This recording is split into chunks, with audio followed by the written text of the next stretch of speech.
This update breaks several farms but adds some new ones as well as introduces some rare discontinues. Hello there, Ray here. Let me use my 15 years of playing this game to tell you everything you need to do before and after updating to the Bundles of Bravery. Two big changes came to raid farms, so they became even more nerfed. The one big one is that when it comes to how far a raid can be spawned above the initial village, it will no longer be able to place in raiders really high up in the air, but is now capped at only placing them up 96 blocks. This nerfs the popular designs that we showed with the stacking raids as well as the stacking waves. And raids change so that they no longer will spawn in just 3 main rings, but instead will attempt to spawn in one of these many rings, so they almost will never fail even if they're on a small island. But I've already designed a new raid farm that can work with all these nerfs, and I even discovered a way to actually get the stacking waves to occur using some weird tricks. So double check that you've clicked that subscribe button so you don't miss out on those videos, and if you really appreciate the dedication that I put into all these different types of farms and machines, consider joining as a YouTube member. It's only because of my monthly supporters I'm able to put this time and dedication into this. There is also a big nerf to copper as well as drown farms by using zombie reinforcements, which got changed so now drowns that summon in reinforcements will not summon in zombie ones, but instead will summon in drowned ones, but only if the circumstances are correct, like there is water and there is a block, which makes it really difficult to get infinite drowns as well as infinite copper. But I was able to use my initial reinforcement zombie farm that I did 8 years ago in combination with Ender Dragon to make a new type of sustainable copper farm. So if you haven't clicked that like button, this is definitely a good reason too. They changed how long it takes boats as well as minecarts to be able to go through a portal again.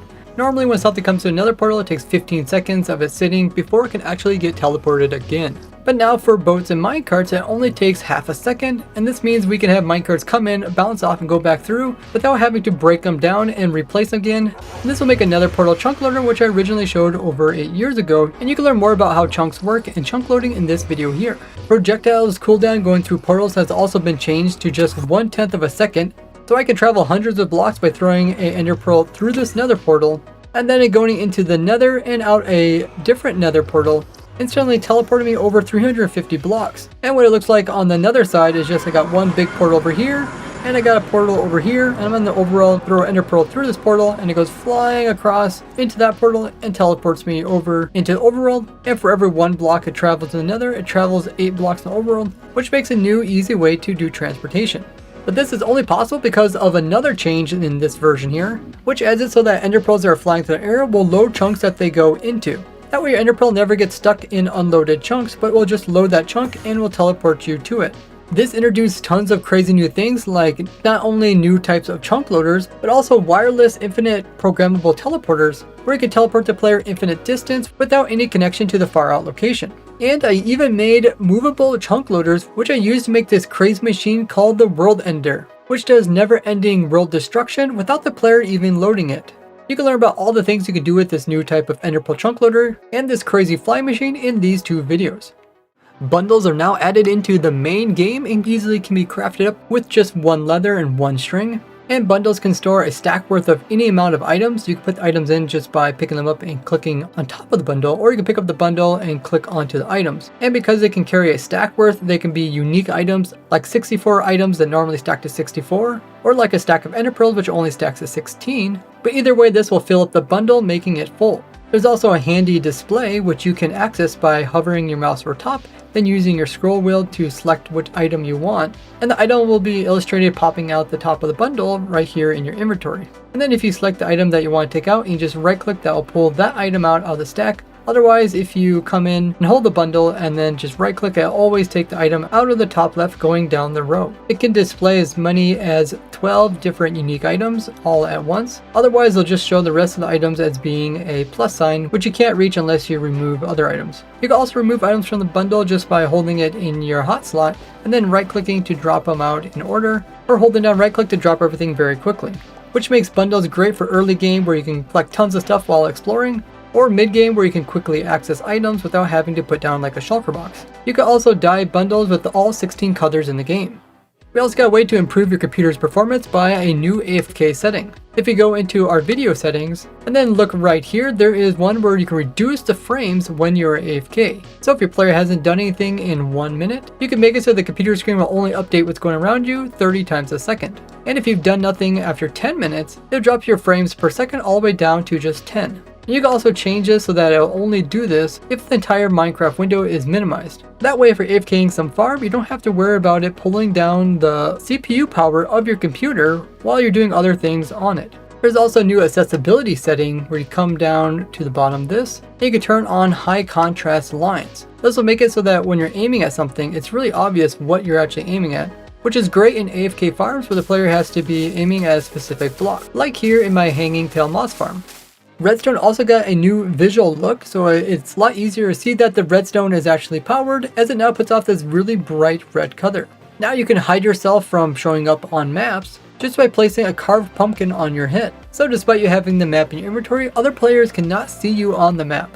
Bats can now spawn above sea level as long as it's dark and there's a spot to spawn in, when before they would only spawn below.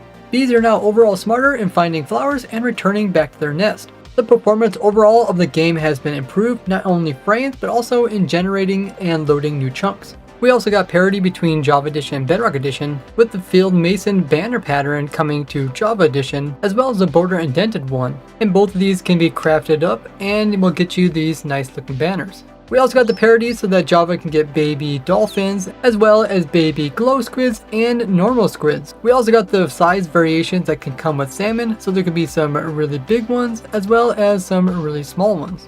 Dogs can now be fed with the fish, just like parity with Bedrock Edition. But there's also some experimental features which you can access by clicking here. And by turning these on, you can access stuff like the minecarts improvements, the redstone experiments, the villager trade rebalance, as well as the winter drop.